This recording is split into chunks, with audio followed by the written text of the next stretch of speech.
Hi guys, welcome back to my Leela ಅಂತ channel. ಇವತ್ತು ನಾನು ತೆಂಗಿನಕಾಯಿ ಹಾಲು ತೋರಿಸ್ತಾ ಇದ್ದೀನಿ. ಇದು ನೋಡಿ, ಇದು ವರಮಹಾಲಕ್ಷ್ಮಿಗೆ ತೆಂಗಿನಕಾಯಿ ಉಳಿದಿತ್ತಲ್ಲ, ವೇಸ್ಟ್ ಯಾಕೆ ಮಾಡಬೇಕು ಅಂದ್ಬಿಟ್ಟು ನಾನು ತೆಂಗಿನಕಾಯಿ ಹಾಲು ಮಾಡ್ತೇನೆ. ಇದು ಒಂದು ತೆಂಗಿನಕಾಯಿ ತುರಿದು ಇಟ್ಕೊಂಡಿದ್ದೀನಿ. ಸ್ವಲ್ಪ ಒಂದು 7-8 ದ್ರಾಕ್ಷಿ ತೊಗೊಂಡಿದ್ದೀನಿ, ಒಂದು 8 ಗೋಡಂಬಿ ತೊಗೊಂಡಿದ್ದೀನಿ, ಒಂದು 4 ಏಲಕ್ಕಿ ತೊಗೊಂಡಿದ್ದೀನಿ, 2 ಜಜ್ಜಿದ್ದೀನಿ, ಇನ್ನೆರಡು ಹಾಗೆ ಇಟ್ಕೊಂಡಿದ್ದೀನಿ. ಒಗ್ಗರಣೆಗೆ 2 ಸ್ಪೂನ್ಸ್ ಗೀ ಇಟ್ಕೊಂಡಿದ್ದೀನಿ. ಇದು 300 ಗ್ರಾಮ್ ಅಷ್ಟು ಬೆಲ್ಲ ಪುಡಿ ಮಾಡಿ ಇಟ್ಕೊಂಡಿದ್ದೀನಿ. ನೀವು ಬೆಲ್ಲ ಬೇಕಾದ್ರೆ ನಿಮಗೆ ಎಷ್ಟು ಟೇಸ್ಟ್ ತಕ್ಕಾಗಿ ಸ್ವಲ್ಪ ಜಾಸ್ತಿ ಮಾಡ್ಕೋಬಹುದು. ನಾನು ಸ್ವಲ್ಪ 300 ಗ್ರಾಮ್ಸ್. ಇದು ನೋಡಿ, ನಾನು 3 ಗ್ಲಾಸ್ ನೀರಿಗೆ, ಒಂದು ತೆಂಗಿನಕಾಯಿಗೆ 3 ಗ್ಲಾಸ್ ನೀರು ಹಾಕೊಂತೀನಿ.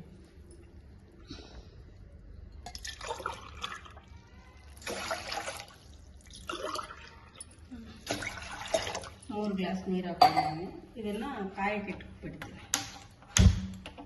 ಇದು ಕಾಯ್ತಾ ಇದ್ದಂಗೆ ನಾನೇನು ಮಾಡ್ತೀನಿ, ತೆಂಗಿನಕಾಯಿನ ಪೇಸ್ಟ್ ಮಾಡ್ಕೊಳ್ತೀನಿ.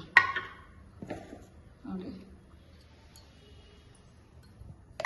ತುರಿದು ಇಟ್ಕೊಂಡಿರೋಂಥ ತೆಂಗಿನಕಾಯಿನ ಪೇಸ್ಟ್ ಮಾಡ್ಕೊಳ್ತೀನಿ.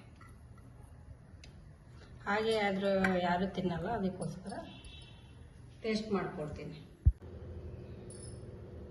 ನಾನು ಗ್ರೈಂಡ್ಗೆ ಒಂದು 4 ಗೋಡಂಬಿ ಹಾಕ್ಕೊಳ್ತೀನಿ, 1-2 ಏಲಕ್ಕಿ ಹಾಕ್ಕೊಳ್ತೀನಿ. ಏನಕ್ಕೆ ಅಂದರೆ ಟೇಸ್ಟ್ ಚೆನ್ನಾಗಿರುತ್ತೆ ಅಂದ್ಬಿಟ್ಟು 1-2 ದ್ರಾಕ್ಷಿ ಹಾಕ್ಕೊಳ್ತೀನಿ. ನೋಡಿ, ಇದು ತೆಂಗಿನಕಾಯಿ ಗ್ರೈಂಡ್ ಮಾಡಿ ಇಟ್ಕೊಂಡಿದ್ದೀನಿ. ಇವಾಗ ನಾನು ಇದಕ್ಕೆ ಸ್ವಲ್ಪ ಕಾದಿದೆಯಲ್ಲ, ಈ ನೀರನ್ನ ಬಿಸಿ ನೀರು ಹಾಕ್ಕೊಳ್ತೀನಿ. ಏನಕ್ಕೆ ಬಿಸಿ ನೀರು ಹಾಕ್ಕೊಳ್ಳೋದು ಅಂದರೆ ಫುಲ್ಲು ಕ್ಲೀನಾಗಿ ಆ ತೆಂಗಿನಕಾಯಿ ಹಾಲು ಬಿಟ್ಕೊಳ್ಳುತ್ತೆ. ಸ್ವಲ್ಪ ಇದು ಮಾಡ್ಕೊಳ್ಳಿ. ಯಾವಾಗಲೂ ತೆಂಗಿನಕಾಯಿ ಹಾಲು ಪ್ರಿಪೇರ್ ಮಾಡಬೇಕಾದ್ರೆ ಬಿಸಿ ನೀರೇ ಹಾಕೋಬೇಕು, ಅವಾಗ ನೀಟಾಗಿ ಬರುತ್ತೆ.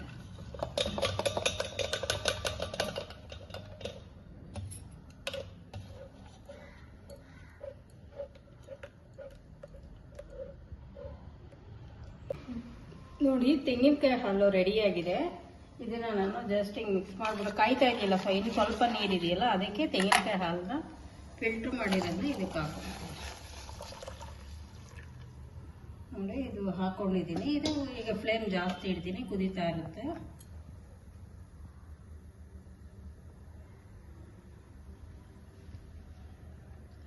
ಕುದಿ ಬಂದ ತಕ್ಷಣ ಇದು ಬೆಲ್ಲ ಹಾಕ್ತೀನಿ ನಾನು, ಕುದಿ ಬರಲಿ. ನೋಡಿ, ತೆಂಗಿನಕಾಯಿ ಹಾಲು ಕುದಿ ಬಂದಿದೆ. ಇವಾಗ ನಾನು ಏನು ಮಾಡ್ತೀನಿ, ಬೆಲ್ಲ ಹಾಕ್ಕೊಳ್ತೀನಿ. ನಿಮ್ಗೆ ಬೆಲ್ಲ ಟೇಸ್ಟಿಗೆ ಎಷ್ಟು ಬೇಕೋ ಅಷ್ಟು ಹಾಕೊಳ್ಳಿ. ಕಡಿಮೆ ಯೂಸ್ ಮಾಡಿದ್ರೆ ಕಡಿಮೆ ಮಾಡ್ಕೊಳ್ಳಿ, ಜಾಸ್ತಿ ಆದರೆ ಜಾಸ್ತಿ ಮಾಡ್ಕೊಳ್ಳಿ. ನನ್ನ ಮಗಳು ಜಾಸ್ತಿ ಆಯಿತು ಅಂದು, ಅದಕ್ಕೆ ನಾನು ಸ್ವಲ್ಪ ಕಡಿಮೆ ಮಾಡ್ಕೊಂಡಿದ್ದೀನಿ. ಇದು ಇವಾಗ ಈ ಫ್ಲೇಮ್ ಜಾಸ್ತಿ ಇಡ್ತಾ ಇದ್ದೀನಿ. ಅದು ಬೆಲ್ಲ ಕರಗೋವರೆಗೂ ಅಷ್ಟೊಂದಿಗೆ ನಾನು ಒಗ್ಗರಣೆ ರೆಡಿ ಮಾಡ್ಕೊಳ್ತೀನಿ. ಹೀಗೆ ಬೆಲ್ಲ ಕರಗ್ತಾ ಇದೆ. ಇವಾಗ ನಾನು ಒಗ್ಗರಣೆಗೆ ಇನ್ನೊಂದು ಬಾಣಲಿ ಇಟ್ಕೊಂಡು ಒಗ್ಗರಣೆ ರೆಡಿ ಮಾಡ್ಕೊಳ್ತೀನಿ.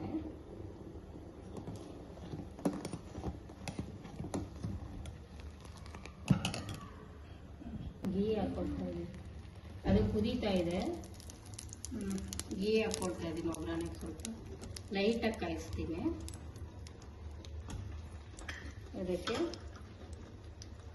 ಗೋಡಂಬಿ ಹಾಕ್ತಾ ಇದ್ದೀನಿ, ದ್ರಾಕ್ಷಿ ಹಾಕ್ತಾ ಇದ್ದೀನಿ, ಒಂದೇ ಒಂದು ಏಲಕ್ಕಿ ಹಾಕ್ತಾ ಇದ್ದೀನಿ. ನೀವು ಬೇಕಾದ್ರೆ ಫ್ಲೇವರ್ಗೆ ಇನ್ನೂ ಜಾಸ್ತಿ ಬೇಕಾದ್ರೆ ಹಾಕ್ಕೊಳ್ಳಿ. ಅದಾಯಿತು. ಇದನ್ನು ಸ್ಟವ್ ಆಫ್ ಮಾಡಿಬಿಡ್ತೀನಿ. ಒಗ್ಗರಣೆಗೆ ಆಗಿದೆ. ಸ್ಟವ್ ಆಫ್ ಮಾಡಿಬಿಟ್ಟು ಜಸ್ಟ್ ಈ ತೆಂಗಿನಕಾಯಿ ಹಾಲನ್ನ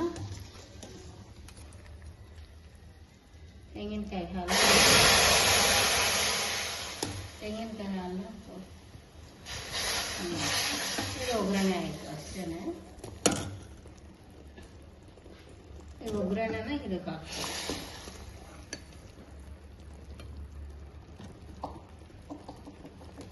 ಬೆಲ್ಲನೂ ಕರಗಿದೆ, ತೆಂಗಿನಕಾಯಿ ಹಾಲು ರೆಡಿ ಆಯಿತು. ಇಷ್ಟೇ. 1 ನಿಮಿಷ ತೋರಿಸ್ತೀನಿ. ಇದನ್ನು ಬೌಲ್ಗೆ ಹಾಕ್ಕೊಂಡು ಯಾವುದ್ರ ಜೊತೆ ತಿನ್ಬೋದು ಅಂದರೆ, ನಾನು ಫಸ್ಟೇ ಒಂದು ಒಬ್ಬಟ್ಟು ರೆಡಿ ಮಾಡ್ಕೊಂಡಿದ್ದೀನಿ, ಜಸ್ಟ್ ನಿಮ್ಗೆ ತೋರಿಸೋದಕ್ಕೋಸ್ಕರ. ಇದಕ್ಕೆ ಕುದಿಯಿದೆ, ಆಫ್ ಮಾಡ್ತೀನಿ ಸ್ಟವ್ವು. ನೋಡಿ, ಈ ಥರ ಸರ್ವ್ ಮಾಡಿಕೊಂಡು, ಇದು ತೆಂಗಿನಕಾಯಿ ಹಾಲು. ಮೊದಲೆಲ್ಲ ಹಳ್ಳಿಗಳ ಕಡೆ ಇದು ತೆಂಗಿನಕಾಯಿ ಹಾಲು ಒಬ್ಬಟ್ಟು ಕಾಂಬಿನೇಷನ್ ಇರುತ್ತೆ ಅಂತ ಮಾಡ್ತಾಯಿದ್ರು. ಸೊ ಇದು ಒಬ್ಬಟ್ಟಲ್ಲಾದರೂ ತಿನ್ಬೋದು, ಇಲ್ಲ ಗ್ಲಾಸ್ನಲ್ಲಿ ಎಲ್ಲ ಮಕ್ಕಳುಗಳು ಹಾಗೆ ತೆಂಗಿನಕಾಯಿ ಹಾಲು ಕುಡಿಬೋದು. ತುಂಬ ಹೆಲ್ತಿಯಾಗಿರುತ್ತೆ, ತುಂಬ ಟೇಸ್ಟಿಯಾಗಿರುತ್ತೆ. ಇದನ್ನು ದಯವಿಟ್ಟು ವಿಡಿಯೋ ಮಾಡಾದ್ಮೇಲೆ, ತೆಂಗಿನಕಾಯಿ ಹಾಲು ಮಾಡಾದ್ಮೇಲೆ ಸಬ್ಸ್ಕ್ರೈಬ್ ಮಾಡಿ, ಲೈಕ್ ಮಾಡಿ, ಕಾಮೆಂಟ್ ಮಾಡೋದನ್ನ ಮರಿಬೇಡಿ. ಇನ್ನೂ ಹೆಚ್ಚಿನ ವಿಡಿಯೋಗಳಿಗೆ ಸಬ್ಸ್ಕ್ರೈಬ್ ಮಾಡ್ಕೊಳ್ಳಿ.